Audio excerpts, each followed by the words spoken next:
देशाच्या राजकारणात सिरियस घेत नाही. याचं कारण ते राजकारणच गांभीर्याने करत नाही. पार्ट टाईम जसं असतं तसं परदेशात फिरायला जातात, 1-2 दिवस देशात येतात, अशाच प्रकारची काहीतरी वक्तव्य करायची, संशय व्यक्त करायचा, खळबळजनक बोलायचं आणि राजकारण करायचं, हा त्यांचा हे सुरू झालेला आहे. आता यामध्ये निवडणूक आयोग नावाची यंत्रणा आहे, जे संविधानाने निर्मित केले. आपलं म्हणणं असेल तर आपण आयोगाला सांगतो आणि आयोगानं तपशीलवार त्यांना उत्तर त्या ठिकाणी दिलेलं आहे. अजून या देशामध्ये अथॉरिटी आहे, कोर्ट आहे, आपल्याला जे वाटतं त्या प्लॅटफॉर्मवर आपण सांगू शकतो. पण ह्यांना उत्तर नको, यांना अशा प्रकारे संशय निर्माण करून आणि माननीय मुख्यमंत्री देवेंद्र फडणवीस साहेब ज्या पद्धतीनं महाराष्ट्राला आज त्या ठिकाणी गतीनं पुढे नेत आहेत, त्याला ब्रेक लावण्यासाठी, त्यांची प्रतिमा मलिन करण्यासाठी अशा प्रकारचा त्यांचा केविलवाना उद्योग दिसतोय. हिंदी सक्तीच्या संदर्भात आमची स्पष्ट भूमिका आहे. आम्ही मराठीच्या बाजूनच आहोत, मराठी सक्तीच्या बाजूनं आहोत, हिंदी सक्तीच्या बाजूनं आम्ही नाहीत. जी गोष्टच नाही आहे ते साप म्हणून भुई ठोकटायच्या संजय राऊतांचा रोजचा सकाळी उठल्यावर प्रयोग असतो.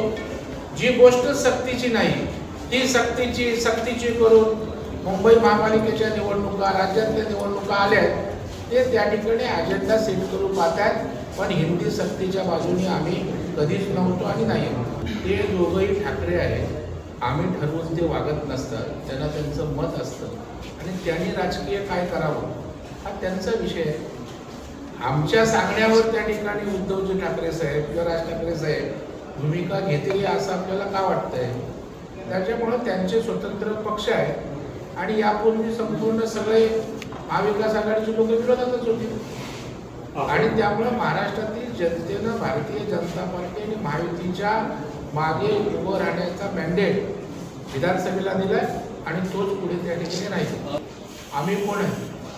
भाजपामध्ये मुख्यमंत्री देवेंद्र फडणवीस त्या पाकिस्तान आलेत का?